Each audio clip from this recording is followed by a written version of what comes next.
Buenos días. Esta es una videopresentación sobre la actividad número 4 sobre los elementos del proceso para la asignatura Teoría General del Proceso a cargo de la doctora Aglaena B. Sujei Guadalupe Corona Soto. El equipo está conformado por su servidora Teresita de Jesús García Ló, Ángel Mauricio Cocomia y Frida Paulina Vergara Valenzuela. La fecha de entrega de esta actividad es el 23 de febrero de 2026 y el contenido de esta videopresentación está conformado por una serie de cuestionamientos como cuál es la definición del proceso, cuáles son las partes que intervienen en el proceso y cuál es la diferencia entre capacidad, legitimación y representación.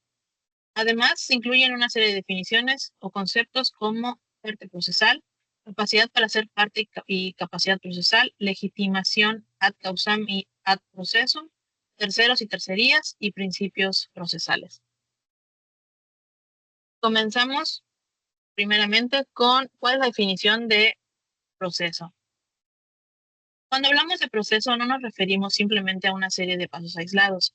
Según el autor Cipriano, el proceso es un conjunto complejo de actos realizados por el Estado en su calidad de soberano, por las partes interesadas y por terceros ajenos a la relación sustancial. Todos estos actos tienen un objetivo común: aplicar una ley general a un caso concreto que representa una controversia con el fin de resolverla. En la misma fila, Lucila García Romero, que es otra autora, explica el proceso que involucra una serie organizada y concatenada de actos del Estado, de quienes participan directamente en el conflicto y de otros sujetos que intervienen por circunstancias específicas, y estos actos son analizados por el órgano jurisdiccional, que finalmente emite una sentencia para poner fin a la controversia. En conclusión de la definición del proceso, el proceso es un mecanismo jurídico que permite transformar un conflicto en una decisión legal que restablece el orden y la justicia. Ahora abordaremos una pregunta fundamental sobre cuáles son las partes que intervienen en el proceso.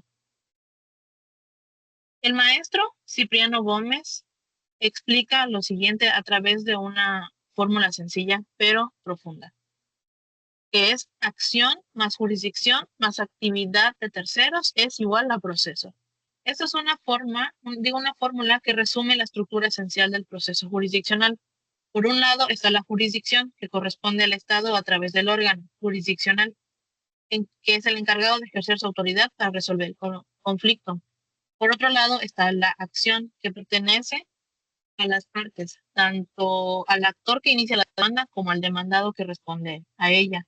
Y finalmente se encuentra lo que son la intervención de terceros, quienes, aunque no forman parte directa del litigio, colaboran para que el proceso cumpla su finalidad.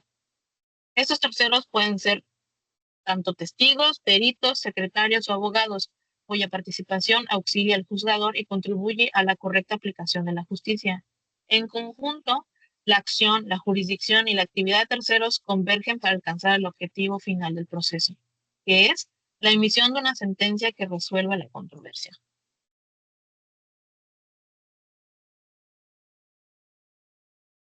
Ok, como siguiente punto tenemos una pregunta, la cual es, ¿cuál es la diferencia entre capacidad, legitimación y representación?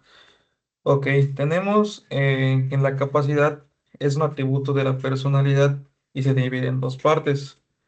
La primera parte es la capacidad para ser parte, que es la aptitud del titular de los derechos y obligaciones, por lo que se entiende que cualquier persona puede tenerla.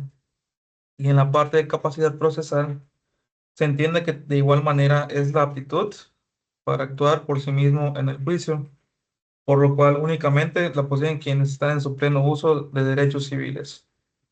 Continuando con la legitimación, esta puede definirse como la posición del sujeto respecto a un litigio concreto, la cual trata de que no siempre tiene que tener el poder al juicio en general, sino de tener derecho a estar en ese juicio en específico. De igual manera se divide en dos partes. La primera es ad causam, que es la vinculación de un sujeto con el derecho sustancial que se debate. Por ejemplo, en el caso de un divorcio, solo los esposos tienen legitimación. Otra tercera persona no puede demandar el mismo acto de divorcio, o otras porque no tienen interés jurídico en esa causa. Y la legitimación ad proceso es un requisito procesal para comparecer y está muy ligada a la capacidad procesal.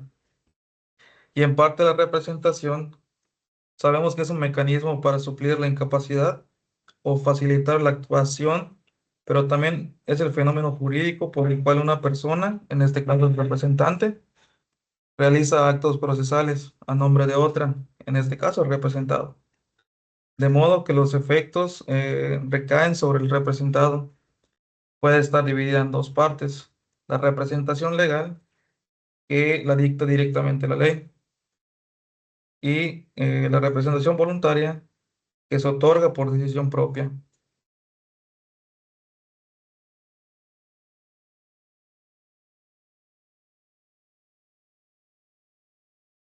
Ok, como siguiente punto tenemos el concepto de parte procesal.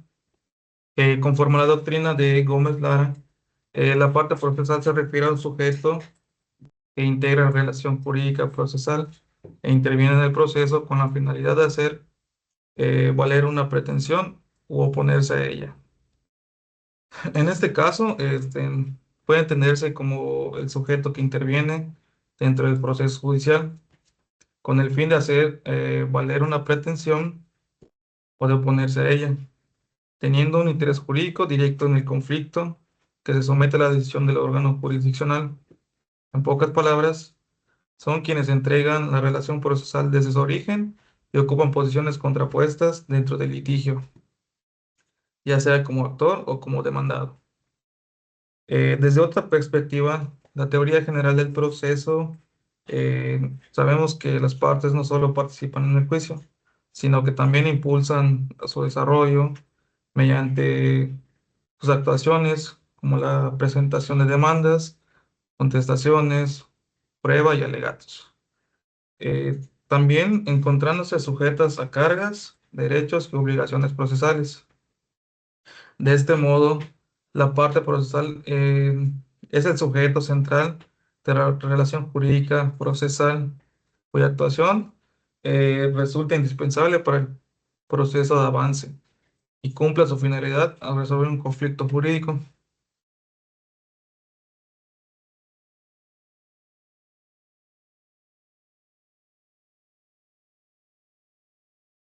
Terceros y tercerías. Los terceros en el proceso son aquellas personas que no participan desde el inicio como actor o demandado, pero que tienen un interés jurídico que podría verse afectado por la resolución del juicio. Aunque son ajenos a la relación procesal originaria, la ley les permite intervenir cuando la decisión judicial puede repercutir en sus derechos. Entre los tipos de terceros se pueden mencionar los terceros coadyuvantes, los terceros excluyentes y aquellos con interés jurídico propio, según la forma que intervienen y el interés que buscan proteger. En cuanto a las tercerías, se entienden como los mecanismos procesales mediante los cuales un tercero se incorpora a un proceso ya existente para hacer valor un derecho que puede resultar perjudicado por la sentencia.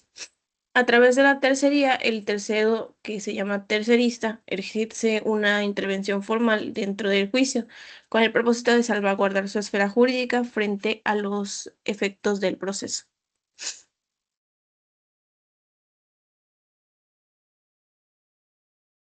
Los principios procesales pueden entenderse como la base fundamental que guía la forma en la que se desarrolla el proceso judicial. No son reglas aisladas, sino lineamientos generales que orientan la actuación del juez y de las partes, así como la interpretación de las normas procesales. Su función principal es asegurar que el proceso que se lleve a cabo de manera ordenada, equitativa y conforme al derecho, garantizando aspectos esenciales como la igualdad entre las partes, el derecho de defensa, la legalidad y la imparcialidad del juzgador. En este sentido, los principios procesales permiten que el proceso cumpla adecuadamente su finalidad de resolver un conflicto jurídico mediante una tutela jurisdiccional efectiva. Y eso es todo por la presentación del día de hoy. Muchas gracias por todo.